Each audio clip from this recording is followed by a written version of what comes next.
Uttar Pradesh Jaunpur railway station के ऊपर एक लड़का बैठा हुआ था और जो दिल्ली जाने वाली ट्रेन की राह देख रहा था। तभी अचानक से उस ट्रेन का अनाउंसमेंट होता है और बताया जाता है कि ये ट्रेन फिलहाल 1.5 घंटा देरी से चल रही है, तो यहाँ पर 1.5 घंटा लेट ही पहुँचेगी। यह बात सुनकर वह लड़का, जिसका नाम ताराचंद होता है, वो थोड़ा सा परेशान तो होता है, लेकिन उसके पास कोई और ऑप्शन नहीं था। तो इसी वजह से वह यहीं पर रुककर ट्रेन का इंतजार करने का फैसला करता है और जिस सीट पर वो बैठा हुआ था उस पर ही अपने बैग को सराहने लगाकर आराम करने लगता है और सोचता है कि इतने थोड़ा सा आराम कर लेता हूँ, जैसे ही ट्रेन आ जाएगी तो उसमें चढ़कर दिल्ली पहुँच जाऊँगा। ऐसा सोचकर वह वहाँ पर आराम करने लगा था और उसकी आंख भी लग गई थी। दरअसल ताराचंद दिल्ली में रहकर काम किया करता है और यहाँ पर उसकी माँ रहा करती है, तो कभी कभार वह अपनी माँ के पास आया करता है उसका ख्याल रखने के लिए, या कोई उसे जब जरूरी काम हुआ करता है। बाकी समय में वह दिल्ली में रहकर ही अपना समय व्यतीत किया करता है। उसकी आंख लग गई थी, लेकिन तभी अचानक से एक मधुर सी आवाज़ उसकी आंखों को खोल देती है। उसकी जो भी नींद थी वह पूरी तरह से दूर हो जाती है। एक लड़की उससे आकर कहने लगती है कि सुनिए जी, मुझे यहाँ पर बैठना है, आप जरा अपने पैर ऊपर की तरफ कर लीजिए। अब जैसे ही ताराचंद ने इस आवाज़ को सुना था तो उसके बाद एकदम से वो अपनी कुर्सी पर बैठ जाता है और बैठने के बाद उस लड़की की तरफ देखने लगता है। जैसे ही ताराचंद बैठ गया था तो उसके बाद लड़की भी वहाँ पर बैठ जाती है और उसके पास उसका एक छोटा सा बैग था। इसके बाद ताराचंद ने जैसे उस लड़की को देखा था तो देखते उसके बारे में बहुत कुछ सोचने लगा था, क्योंकि लड़की देखने में काफ़ी ज़्यादा खूबसूरत थी, लेकिन उसके चेहरे पर एक अजीब सी उदासी छाई हुई थी।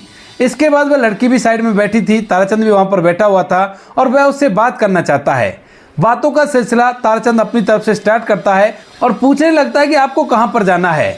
अब जैसे ही एकदम उस लड़की से ताराचंद ने पूछा था तो वह एकदम से पहले तो चुप रह जाती है, लेकिन फिर न जाने क्या सोचकर उसे बता देती है कि मुझे दिल्ली जाना है और फलानी ट्रेन से मैं जाने वाली हूँ। अब ये वही ट्रेन थी जिस ट्रेन की राह ताराचंद देख रहा था और उसके बाद ताराचंद उसे बताता है कि देखिए वो ट्रेन तो काफ़ी देर में आएगी। इसके बाद लड़की को इस बात से कोई भी फर्क नहीं पड़ता कि ट्रेन आने में कितना समय है, वो चुपचाप वहाँ पर बैठी रहती है। उसकी उदासी ताराचंद को साफ साफ दिखाई दे रही थी। तो इसके बाद जो ताराचंद होता है वह भी वहाँ पर जो बची कुची बेंच थी उस पर अपने पैरों को सिमेट कर दोबारा से लेट जाता है और आराम करने लगता है। ताराचंद की आंख लग गई थी, लेकिन तभी अचानक से दोबारा से उसकी आंख खुलती है। वही लड़की जो उस चेयर पर बैठी हुई थी वह जाते हुए उससे कहती है कि देखो ट्रेन आ गई है, अगर तुम्हें चलना है तो आ जाओ, वरना तुम यहीं पर रह जाओगे। इस बात को सुनकर ताराचंद की आंखें खुलती हैं और जैसे ही वो देखता है कि वो लड़की जो साइड में बैठी हुई थी वो अंदर की तरफ जा रही है, तो वह भी अपना बैग लेकर उसके पीछे पीछे जाने लगता है। वहाँ पर जाकर वह लड़की एक सीट पर बैठ जाती है और उसके सामने वाली सीट जो थी वह खाली पड़ी हुई थी, क्योंकि शाम का समय था और उस समय जाकर ताराचंद उसके सामने वाली सीट पर बैठ जाता है। लेकिन जो वह लड़की थी वह बार बार इधर उधर देख रही थी और देखने के बाद उसकी आंखों से आंसू टपक रहे थे। यह बात देखकर ताराचंद को बड़ी अजीब लगती है और वहाँ पर कुछ पैसेंजर भी उस लड़की के इस व्यवहार को देख रहे थे। तभी जो ताराचंद होता है वह बातों का सिलसिला चालू करता है और उससे उसका नाम पूछने लगता है। कहता है कि देखिए आप भी दिल्ली जा रहे हो और मैं भी दिल्ली जा रहा हूँ और काफ़ी ज़्यादा लंबा सफ़र है, लगभग यहाँ से वहाँ तक जाने में हमें 13-14 घंटे का समय लगेगा, तो इतने समय ऐसे ही बैठकर तो समय व्यतीत नहीं किया जा सकता, क्यों ना आपस में कुछ बातें ही कर लें। अब जो सामने लड़की बैठी हुई थी उसे बात करना तो बिल्कुल भी पसंद नहीं था, लेकिन फिर भी वह उससे बात करने के लिए तैयार हो जाती है। ताराचंद उससे उसका नाम पूछता है तो वह उसे अपना नाम चारू बताती है और जैसे ही ताराचंद को नाम पता चल गया था तो उसके बाद वह अपना नाम भी उसे बताता है और कहता है कि मेरा नाम ताराचंद है और मैं दिल्ली में ही रहकर काम किया करता हूँ। इसके बाद ताराचंद उसे पूछने लगता है कि दिल्ली में तुम कहाँ जाओगी, क्या कोई तुम्हारा रिश्तेदार है? तो उसके बाद चारू बताती है कि नहीं, कोई रिश्तेदार नहीं है, दरअसल मुझे भी काम के सिलसिले में दिल्ली जाना है और वहीं पर रहकर मैं काम करूंगी। ऐसा कहकर फिर से उसको मायूसी घेर लेती है और वह खिड़की की तरफ देखते हुए चुपचाप अपने आंखों के आंसू को छुपाते हुए फूट फूट कर रो रही थी। ताराचंद काफ़ी देर से इस बात को महसूस कर रहा था और जब उससे उसका बातों का सिलसिला चालू हो गया था और वह उसे पसंद भी करने लगा था, तो इसके बाद वह उसे पूछ लेता है। कहने लगता है कि देखो चारू, वैसे पूछना तो नहीं चाहिए, लेकिन फिर भी मुझे तुम्हारे चेहरे पर उदासी साफ साफ दिखाई दे रही है, क्या मैं इसका कारण जान सकता हूँ?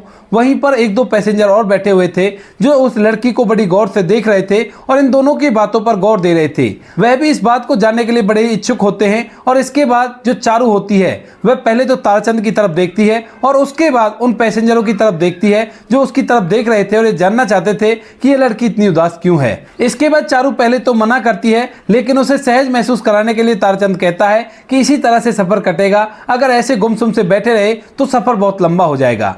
इसके बाद बाद जो चारू होती है वह उसे अपनी पूरी कहानी बताने लगती है। वह बताती है कि आज से 3 साल पहले उसने एक कॉलेज में एडमिशन लिया था। कॉलेज में एडमिशन लेने के बाद वह कॉलेज पढ़ने के लिए जाती है, लेकिन वहीं पर उसकी मुलाकात एक रंजीत नाम के लड़के से हो जाती है। रंजीत जैसे चारू को देखता है तो देखते ही पहली नजर में उसे पसंद कर लेता है और इसके बाद दोनों के बीच में एक दूसरे के लिए प्रेम उमड़ आता है। इधर चारू भी रंजीत को नोटिस करने लगती है और कुछ दिनों तक तो वो दोनों एक दूसरे को देखते रहते हैं, लेकिन एक दिन अचानक से मौका पाकर रंजीत अपने प्यार का इजहार चारू से कर देता है और कह देता है कि चारू, मैं तुमसे बहुत ज्यादा प्यार किया करता हूं और मैं तुम्हारे साथ अपनी जिंदगी को व्यतीत करना चाहता हूं।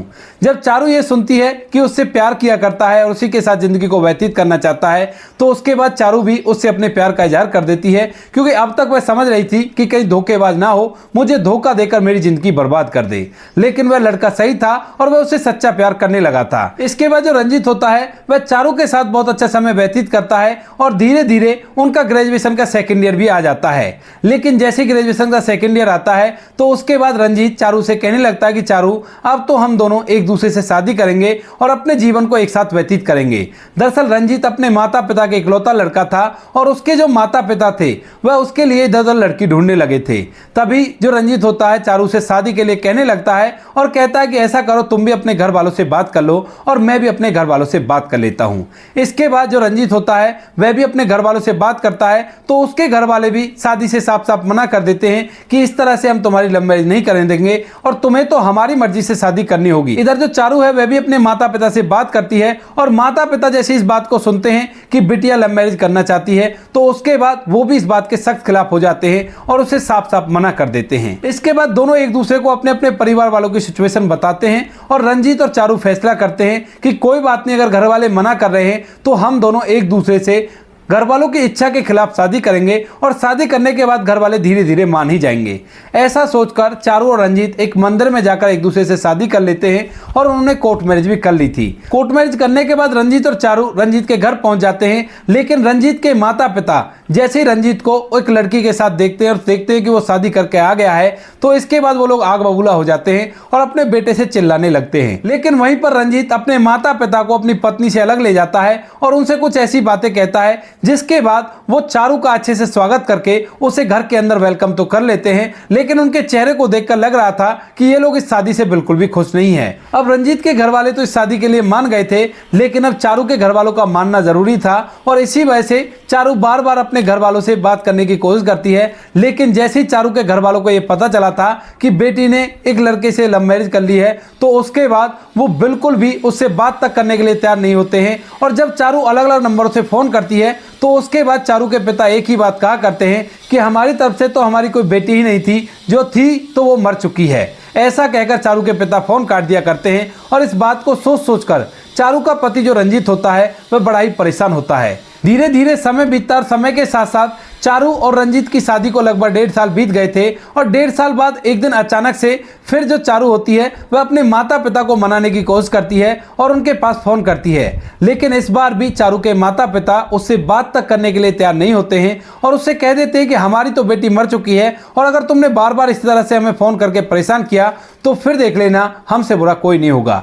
इसके बाद चारू फोन तो काट देती है, लेकिन शाम के समय अपने घर के अंदर बैठकर फूट फूट कर रोने लगती है और जब पति अपनी पत्नी को थोड़ा सा उदास देखता है तो उसके बाद वह उसकी खुशी के लिए उसको बाहर घुमाने के लिए ले जाने लगता है। शाम के समय वह उसे मार्केट ले जाता है और मार्केट में कुछ खाने पीने के लिए दिलाता है। थोड़ी देर में चारू का मूड फ्रेश हो जाता है और उसके बाद पति पत्नी दोबारा से बाइक पर बैठकर घर आने लगते हैं। लेकिन वहीं पर चारू पर एक और मुसीबतों का पहाड़ टूट पड़ता है। उसके जो पति होते हैं जो मोटरसाइकिल चला रहे थे, अचानक से वो मोटरसाइकिल एक ट्रक की चपेट में आ जाती है और उसके कारण चारू के पति इस दुनिया को छोड़कर चले गए थे। चारू भी पूरी तरह से बेहोश हो गई थी। जो वहां पर कुछ लोग और मौजूद थे वो लोग उन्हें हॉस्पिटल ले जाते हैं, लेकिन हॉस्पिटल जाने के बाद चारू को जब होश आता है तो उसे पता चलता है कि उसके पति रंजीत की मौत हो गई है और इसके बाद वह काफी ज्यादा फूट फूट कर रोने लगती है। रंजीत की मौत पर उसे दुख तो काफी ज्यादा होता है, लेकिन वो कर भी क्या सकती थी, क्योंकि जो कुछ हुआ था वो उसके हिसाब से नहीं हो रहा था, वह ऊपर वाले की मर्जी से हो रहा था। इसके बाद जो चारू होती है वह अपने पति की शोक सभा में बैठती है, लेकिन यहाँ पर जो रंजीत की माता पिता होते हैं वह चारू को ही इन सब चीजों का दोषी मानते हैं और कहते हैं कि जब से तू इस घर के अंदर आई है तब से हमारे घर की बर्बादी होनी स्टार्ट हो गई है। तेरे से पहले हमारे घर में कोई भी बीमारी नहीं थी, लेकिन जब से हमारा बेटा तुझको घर में लाया है उस दिन के बाद से हम दोनों भी बीमार रहने लगे और आज तो हमारा बेटा इस दुनिया को छोड़कर चला ही गया। यह बात चारू को बड़ी बुरी लगती है, लेकिन फिलहाल जो समय था वो काफी ज्यादा नाजुक था, तो इसी वजह से चारू चुप रहने में ही अपनी भलाई समझती है। धीरे धीरे रंजीत की शोक सभा कंप्लीट हो जाती है और जैसे उसकी मौत को 13 दिन हुए थे तो उसके बाद जो उसके सास ससुर होते हैं चारू के, वे उसे धक्का देकर घर से बाहर फेंक देते हैं और कहते हैं कि तू हमारे बेटे को तो खा गई, अब क्या हमें खाकर जाएगी यहाँ से? जब तेरा पति ही इस दुनिया में नहीं रहा तो तू यहाँ पर क्या करेगी? ऐसा कहकर उन्होंने उसे घर से बाहर निकाल दिया था और घर के दरवाजे बंद कर दिए थे। अब इसके बाद चारू पूरी रात भर कोशिश करती है कि उसके सास ससुर दरवाजा खोल दें और उसको अंदर ले लें, लेकिन वो बिल्कुल भी उसे अंदर नहीं लेते हैं। रात भर सास ससुर से रिक्वेस्ट करती रहती है, लेकिन सास ससुर ने बिल्कुल भी दरवाजा नहीं खोला था। और जैसी सुबह होती है तो सुबह सुबह चारू खड़ी होती है और अपने आंखों के आंसुओं को पोंछती है और पहुंचने के बाद वहां से सीधा मार्केट में चली जाती है। मार्केट में जाने के बाद उसके गले में एक लॉकेट था जो कि कभी उसके पिता ने उसे बर्थडे पर गिफ्ट दिया था और उसकी कीमत काफी अच्छी थी। तो इसके बाद वह ज्वेलरी की शॉप पर जाकर उस लॉकेट को बेच देती है और बेचने के बाद जो रुपए मिलते हैं उनसे वहीं पर एक होटल लेती है। होटल लेने के बाद वह इधर उधर अपने लिए काम ढूंढने लगती है, क्योंकि ना तो वह अपने माता पिता के पास जा सकती और सास ससुर ने उसे धक्के देकर घर से बाहर निकाल ही दिया है और उसका इस दुनिया में कोई भी नहीं है। तो वह अपने लिए छोटा मोटा काम ढूंढती है और यहाँ पर ढूंढने से उसे काम मिल भी जाता है। लेकिन यहाँ पर जहाँ भी उसे काम मिला करता वहां पर लोग उसकी खूबसूरती को देखकर उसका फायदा उठाना चाहते हैं, लेकिन चारू ऐसा बिल्कुल भी नहीं चाहती। तो इसी वजह से वो बार बार काम को बदलती रहती है, लेकिन किसी भी काम पर उसे अच्छे इंसान नहीं मिलते। इसके बाद 1 महीने और वहां पर रहने के बाद चारू फैसला करती है कि अब मैं यहाँ से सीधा दिल्ली जाऊंगी और दिल्ली में जाकर अपनी पढ़ाई लिखाई के हिसाब से कोई काम ढूंढूंगी ताकि कोई मुझ पर इस तरह से गंदी निगाह न रख सके। यही सोचकर चारू फिलहाल दिल्ली जा रही है और वह 2 महीने की प्रेग्नेंट भी है। जैसे ही वहां पर बैठे हुए सभी लोग और साथ में जो तारचंद होता है वह इस चारू की कहानी को सुनते हैं, तो एकदम से कहानी को सुनते सुनते उन सभी की आंखों में आंसू आ गए थे कि बेचारी के संग क्या क्या हुआ है और क्या क्या इसको झेलना पड़ा है। अब इसका कोई ना सहारा है ना कोई ठिकाना है और इसी बात को सोचकर सभी लोग फूट फूट कर रोने लगे थे। चारू भी इन बातों को बताते हुए फूट फूट कर रोने लगती है और उस केबिन के अंदर पूरी तरह से माहौल गमगीन हो जाता है। सभी लोगों के चेहरे पर मायूसी साफ साफ दिखाई दे रही थी। थोड़ी देर में सब कुछ नॉर्मल होता है और नॉर्मल होने के बाद जो तारचंद होता है वह चारू से बात करता है और उसे किसी भी तरह से थोड़ा बहुत खुश करने की कोशिश करता है। वह उसे अपने बारे में कुछ ऐसी बातें बताता है जिन बातों को सुनने के बाद जो चारू होती है उसके चेहरे पर थोड़ी सी स्माइल आ जाती है और जैसे उसके चेहरे पर स्माइल आती है तो इसके बाद ताराचंद भी खुश हो जाता है। धीरे धीरे समय बीतता है। फिलहाल रात के 10:30 बज गए थे और 10:30 बजे ट्रेन के सभी यात्री सोने लगते हैं, तो इसी वजह से ताराचंद और चारू वो दोनों भी सो जाते हैं। सभी लोग सो गए थे और जैसे ही रात के अचानक से 2 बजते हैं तो उसके बाद चारू अपनी सीट से खड़ी होती है और जैसे ही वो सीट से खड़ी हुई थी तो तभी अचानक से जो ताराचंद होता है वह इस बात को नोटिस कर लेता है और वह भी अपनी सीट पर बैठ जाता है। अब चारू वहां से वॉशरूम करने के लिए जाने वाली थी और जैसे ही वो वॉशरूम करने के लिए जाती है तो वहां पर जाने के बाद जहां पर वॉशरूम था उस जगह पर 2-3 लड़के खड़े हुए थे और जैसे ही चारू उन्हें देखती है तो एकदम से उसकी हिम्मत नहीं होती उन्हें क्रॉस करने की और वह फौरन से वापस लौटकर अपनी सीट पर बैठ जाती है। अब ताराचंद जब इस बात को देखता है कि वॉशरूम करने के लिए गई थी लेकिन इतनी जल्दी से कैसे आ गई, तो उससे पूछने लगता है कि क्या हुआ, तुम इतनी जल्दी कैसे आ गई। तो उसके बाद चारू कहने लगती है कि नहीं कोई बात नहीं, वैसे ही वापस लौट आई।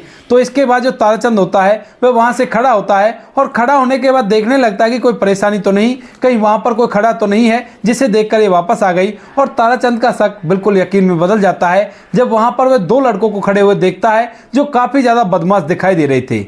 इसके बाद जो ताराचंद होता है वहां से सीधा चारू के पास जाता है और कहता है कि चलो मैं चल रहा हूं तुम्हारे साथ, कोई भी दिक्कत नहीं है, तुम आराम से वॉशरूम कर लेना और मैं वहां पर दूर खड़ा रहूंगा। इस बात को सुनकर चारू को भी काफी देर से वॉशरूम लग रही थी, तो इसके बाद वह खड़ी होकर उसके साथ साथ चलने लगती है और वहां पर जाकर ताराचंद उन लड़कों के पास खड़ा हो जाता है और जो चारू होती है वो अंदर वॉशरूम करने के लिए चली जाती है। थोड़ी देर बाद वह वहां से बाहर निकलती है और बाहर निकलने के बाद दोनों वापस आकर अपनी अपनी सीटों पर आराम करने लगते हैं। लेकिन इसके बाद ताराचंद जो होता है ना तो उसकी आंखें लगती हैं और ना ही जो चारू होती है उसकी आंखें लगती हैं। बस वो दोनों करवट से लेटे हुए थे और एक दूसरे के बारे में बहुत कुछ सोच रहे थे। दरअसल ताराचंद तो पहली नजर में इसे प्यार कर बैठा था, लेकिन जब से चारू को ताराचंद वॉशरूम लेकर गया है उसके बाद चारू भी ताराचंद को प्यार कर बैठी है, लेकिन वो उससे कह नहीं सकती क्योंकि उसकी पहले शादी हो चुकी है और वो अपने पहले पति से प्रेग्नेंट भी है। इसके बाद धीरे धीरे समय बीतता है और सफर कब कट गया इन लोगों को पता भी नहीं चलता है और दिल्ली का स्टेशन आ जाता है जहां पर ताराचंद को उतरना था। जब ताराचंद उतरने वाला होता है तो वह चारू से कहता है कि देखो स्टेशन आ गया है, मैं तो यहीं पर उतर रहा हूं, अगर तुम्हें भी उतरना है तो तुम भी उतर जाओ। जिस मकान में मैं रहा करता हूं उसमें कई कमरे खाली पड़े हुए हैं और तुम्हें मैं वहां पर कमरा दिला दूंगा। इस बात को सुनकर जो चारू होती है थोड़ी देर तक सोच विचार करती है और सोच विचार करने के बाद ताराचंद के साथ चलने के लिए तैयार हो जाती है। सुबह हो चुकी थी और सुबह सुबह ताराचंद और चारू उस स्टेशन पर उतरते हैं और उतरने के बाद वहां पर चाय पीने लगते हैं। चाय पीने के बाद चारू बिल चुकाने के लिए कहने लगती है, लेकिन ताराचंद उसे मना कर देता है और कहता है कि कोई बात नहीं, बिल मैं चुका दूंगा और मैं और तुम एक दूसरे के जानकार तो है ना, कोई बड़ी बात नहीं है। ऐसा कहकर ताराचंद बिल चुका देता है और इस बात को सुनकर जो चारू होती है वो थोड़ी सी मुस्कुरा जाती है। उसकी मुस्कुराहट को देखकर ताराचंद और भी कुछ उसके बारे में सोचने लगा था और इसके बाद धीरे धीरे ताराचंद और चारू दोनों वहां से उस जगह पर पहुंच जाते हैं जहां पर ताराचंद ने अपने लिए किराए का कमरा ले रखा था और उसके साइड में ही उसे कमरा दिलाने की बात कर रहा था। वहां जाकर वह चारू को पहले तो कमरा दिखाता है और कमरा दिखाने के बाद अपना फोन निकालकर मकान मालिक से बात करने लगता है और उन्हें चारू के बारे में बता देता है। अब जो मकान मालिक होता है वह ताराचंद पर काफ़ी ज़्यादा विश्वास किया करता था और इसी विश्वास के चलते वो उससे कह देता है कि ताराचंद जो तुम्हें अच्छा लगे वो कमरा इसे बता दो और जैसा किराया तुम बोल दोगे और वैसा किराया हम इससे ले लेंगे। इसके बाद ताराचंद उसकी बात के लिए एग्री करता है और इसके बाद चारू को अपने साइड वाला कमरा ही दे देता है और कहता है कि ये रहा कमरा और मैं तुम्हारे लिए काम के लिए भी बात कर लूँगा, क्योंकि अगर यहाँ पर रहकर तुम काम करना चाहती हो तो तुम्हारे हिसाब किताब से जो काम होगा उस काम को तुम्हें दिला दूंगा। तो चारू ताराचंद से कहने लगती है कि देखिए आपने बहुत ज़्यादा एहसान कर दिया मुझ पर, तो आप ऐसा कीजिए अपने जो रसोई का आपका सामान है उसे मेरे पास रख दीजिए, आपके लिए भी खाना मैं ही बना दिया करूँगी क्योंकि आपके काफ़ी एहसान है तो उनमें से कुछ तो उतरेंगे। इस बात को कहकर चारू उन्हें वहां पर रखवाने के लिए कहने लगती है, लेकिन जो ताराचंद होता है वह उसे साफ साफ मना कर देता है। कहता है कि नहीं, मैं यहीं पर रखूंगा और मैं खुद से अपना खाना बनाऊंगा। लेकिन चारू उसे जब जिद करती है तो मजबूरन ताराचंद भी उसकी इस बात को मानने के लिए तैयार हो जाता है और अपना पूरा किचन का सामान उसके पास शिफ्ट करा देता है। इसके बाद धीरे धीरे समय बीतता है और समय के साथ साथ जो ताराचंद होता है चारू के लिए एक जगह पर काम की बात भी कर लेता है और जहां पर चारू अच्छी तरह से उस काम को करती है और उसे कोई भी परेशानी नहीं होती। चारू ताराचंद और उसके लिए खाना बनाया करती और उस खाने को खाकर जो ताराचंद है वह भी ऑफिस चला जाया करता और चारू भी ऑफिस चली जाती है। धीरे धीरे जब समय बीतता है तो समय के साथ साथ दोनों में नज़दीकियाँ काफ़ी ज़्यादा बढ़ जाती हैं, लेकिन अभी तक किसी ने भी किसी से अपने प्यार का इजहार नहीं किया था और ऐसे ही समय बीत रहा था। दोनों आंखों ही आंखों में काफ़ी ज़्यादा बातें किया करते थे, लेकिन हिम्मत किसी की भी नहीं हुई थी। धीरे धीरे समय बीतता और समय के साथ साथ एक दिन जो चारू होती है उसे लेबर पेन आना स्टार्ट हो जाता है। अब ताराचंद को तुरंत से पता चल जाता है कि चारू को लेबर पेन आ रहा है, क्योंकि अब तक उसने काफ़ी अच्छी तरह से उसकी देखभाल की थी और जैसे उसे लेबर पेन आता है तो उसके बाद वह उसे लेकर एक हॉस्पिटल में पहुंच जाता है। वहां पर जाने के बाद वह उसे अंदर एडमिट करा देता है और थोड़ी देर में डॉक्टर साहब बताते हैं कि मुबारक हो, लड़का हुआ है। इसके बाद ताराचंद बड़ा ही खुश होता है और खुश होने के बाद खुशी खुशी हॉस्पिटल का बिल पे करता है और डॉक्टर साहब से चारू से मिलने के लिए बोलने लगता है। डॉक्टर साहब भी उसे मिलने की अनुमति दे देते हैं और इसके बाद जो ताराचंद होता है वह चारू के पास जाता है और चारू भी ताराचंद को देखकर बड़ी खुश होती है। लेकिन तभी वहां पर नर्स आती है और कहने लगती है कि आपके पति आपसे बहुत ज्यादा प्यार किया करते हैं और जब आप अंदर थी तो ये बाहर बहुत टेंशन में बैठे हुए थे। इस बात को सुनकर ताराचंद और चारू को ये बात बड़ी अजीब लगती है, लेकिन कहीं ना कहीं दोनों को ये बात अच्छी लग रही थी और इसके बाद दोनों एक दूसरे की तरफ देखने लगते हैं। नर्स तो ऐसा कहकर वहां से चली गई थी, लेकिन तभी जो ताराचंद होता है वह हिम्मत करता है और हिम्मत करके कहने लगता है कि चारू, क्या हम इस बात को सच में बदल सकते हैं जो कुछ इस नर्स ने कहा था। तभी जो चारू होती है वो कहने लगती है कि बदल तो देंगे, लेकिन कहीं ऐसा ना हो कि जैसे मेरे पहले पति के माता पिता ने मेरे साथ किया था वैसा ही तुम्हारे माता पिता करने लगे। तो ताराचंद कहने लगता है कि नहीं, ऐसा बिल्कुल भी नहीं होगा, तुम्हें तो पता है मेरी एक ही माँ है और वो भी मेरी खुशी में खुश रहा करती है, अगर तुम राजी हो तो बताओ। इसके बाद चारू हाँ में सर हिलाती है और चारू के हाँ में सर हिलाने को देखकर ताराचंद एकदम से खुश हो जाता है। और अब जैसे ही चारू हॉस्पिटल से डिस्चार्ज होती है तो उसके कुछ दिनों बाद दोनों एक दूसरे से शादी कर लेते हैं और शादी करने के बाद जो ताराचंद होता है वह चारू को अपने घर ले जाता है और अपनी माँ से मिलाता है। ताराचंद की माँ का व्यवहार काफ़ी अच्छा था और इसके बाद जो ताराचंद की माँ होती है वह चारू को इसी तरह से एक्सेप्ट कर लेती है और सभी लोग अब खुशियों के साथ जीवन व्यतीत कर रहे हैं। जब से चारू ताराचंद की जिंदगी में आई है उसकी जिंदगी खुशियों से भर चुकी है और जिस काम को वह किया करता था उस काम में और भी ज़्यादा तरक्की उसे मिलती है और वह अच्छे खासे रुपए पैसे कमाया करता है। उसके पास कुछ पुश्तैनी ज़मीन भी है और जो चारू होती है जब वह उसकी माँ के साथ घर पर रहा करती है तो वह वहाँ पर रहकर अपनी पढ़ाई लिखाई के हिसाब से एक छोटा सा रोजगार खोल लेती है और उसमें अच्छा खासा पैसा कमाने लगती है। तो दोस्तों ये थी आज की कहानी। आपको कहानी जैसी भी लगी हो कमेंट सेक्शन में बता देना। वीडियो अगर अच्छी लगी हो तो वीडियो को लाइक और चैनल को सब्सक्राइब जरूर करें ताकि हमें थोड़ा सा हौसला मिले आप लोगों के लिए ऐसे अच्छे वीडियो बनाने के लिए। इन कहानियों को सुनाने का उद्देश्य किसी को परेशान करना बिल्कुल भी नहीं है। यह कहानी आपको इसलिए सुनाई जाती है ताकि आप लोग इन कहानियों में से कुछ ना कुछ सीख सको और अपने जीवन में उस चीज़ को अप्लाई कर सको। अब बारी आती है हमारे कुछ प्यारे सब्सक्राइबर की जो हमें अच्छे कमेंट भेजकर बहुत ज़्यादा मोटिवेट किया करते हैं। सबसे पहला नाम आता है महेंद्र दीक्षित जी का जो कि छत्तीसगढ़ के रहने वाले हैं। उनका कहना है कि मैं आपके हर वीडियो को काफ़ी दिनों से देखता आ रहा हूं लेकिन लाइक तो किया करता हूं पर कमेंट करना रह जाता है। आज उन्होंने शायद पहली बार कमेंट किया है और उन्होंने अपना नाम और एड्रेस सब कुछ लिया है। तो महेंद्र दीक्षित जी आपका तहे दिल से धन्यवाद अपना कीमती वक्त निकालकर हमें इस लायक समझने के लिए। दूसरा नाम आता है प्रेमा नेगी जी का। प्रेमा नेगी जी आपका भी तहे दिल से धन्यवाद अपना कीमती वक्त निकालकर हमें इस लायक समझने के लिए। तीसरा नाम आता है सुनीता जी का। सुनीता जी आपका भी तहे दिल से धन्यवाद अपना कीमती वक्त निकालकर हमें इस लायक समझने के लिए। चौथा नाम आता है निर्मला जी का। निर्मला जी आपका भी तहे दिल से धन्यवाद अपना कीमती वक्त निकालकर हमें इस लायक समझने के लिए। बाकी जो लोग रह गए हैं वो लोग बुरा ना माने, आने वाली किसी वीडियो में आपके नाम भी आ जाएंगे। आप लोग इसी तरह से अच्छे कमेंट भेजकर हमें मोटिवेट करते रहिए। मिलते हैं किसी नेक्स्ट वीडियो नए टॉपिक के साथ, तब तक के लिए जय हिंद, जय भारत, जय हिंदुस्तान।